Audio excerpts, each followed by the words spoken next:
Subscribe करें और देखें हर मंडे एक हिला देने वाली horror story. Bell icon press करना ना भूलें।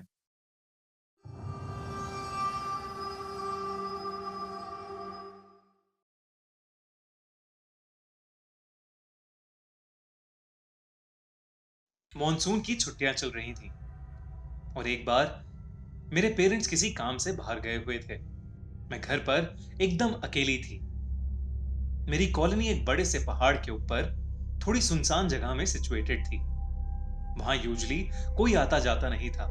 मैं ऐसे ही लेट कर टीवी देख रही थी जब किसी ने डोरबेल बजाई। मैंने कोई जवाब नहीं दिया क्योंकि नॉर्मली उस समय कोई घर पर नहीं आता जाता और अगर मेरी फैमिली होती तो खुद ही दरवाजा खोलकर अंदर आ जाती।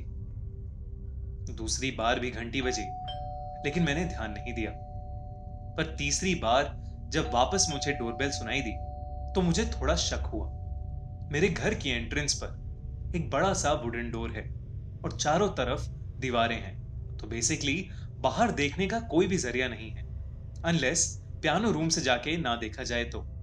इसका मतलब बाहर से भी कोई पता नहीं कर सकता कि हम अंदर हैं या नहीं, जब तक हम बहुत जोरों से शोर ना मचा रहे हो। जब तीसरी बेल बजी तो मैं दरवाजे के पीछे जाकर खड़ी हो गई। कोई भी नॉर्मल इंसान 3 बार घंटी बजाने के बाद चला जाता है, लेकिन वो जो भी था उसने जोरों से दरवाजा पीटना शुरू कर दिया, जिससे मैं बहुत ज्यादा डर गई। तभी मुझे एक आदमी की भारी आवाज सुनाई दी। मैं जानता हूं तुम अंदर हो, चलो चलो बाहर आओ। उसकी आवाज सुनकर मेरा दिल घबराहट के मारे दहल उठा। मैं यही सोचे जा रही थी कि उस आदमी को कैसे पता चला कि मैं अंदर हूं। एक लंबी खामोशी के बाद वो वहां से चला गया, लेकिन फिर भी मेरे अंदर इतनी हिम्मत नहीं थी कि मैं दरवाजा खोल के बाहर देख पाऊं। मैंने उसके बाद मॉम डैड को फोन किया और उनसे पूछा कि क्या कोई घर आने वाला था।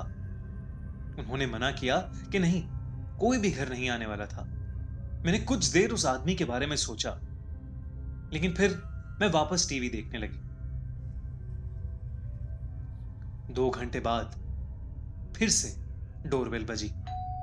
मैं फिर से डर गई। इस बार मैं सहम उठी और मैंने टीवी की वॉल्यूम एकदम कम कर दी। इस बार मैं धीरे से पियानो रूम की तरफ गई और खिड़की से बाहर देखने लगी। मैंने उस रूम की खिड़की से देखा कि बाहर कौन था। वहां दरवाजे पर एक अजीब सी दिखने वाली औरत काले कपड़ों में खड़ी थी। काले हील वाले जूते, एक काली ड्रेस और एक बड़ी सी काली हैट।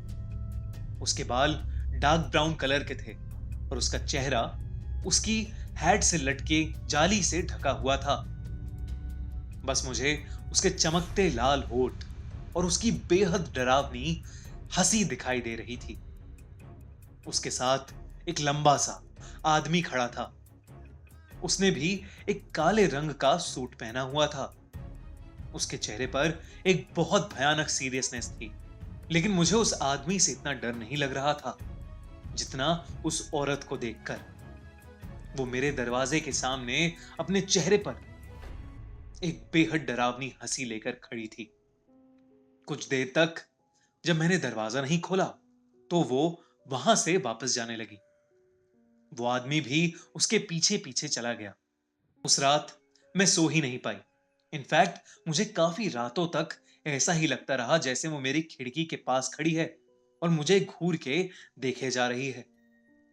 मुझे आज तक नहीं पता लगा कि वो औरत और वो आदमी कौन थे। क्या पहले भी घंटी उन्होंने ही बजाई थी?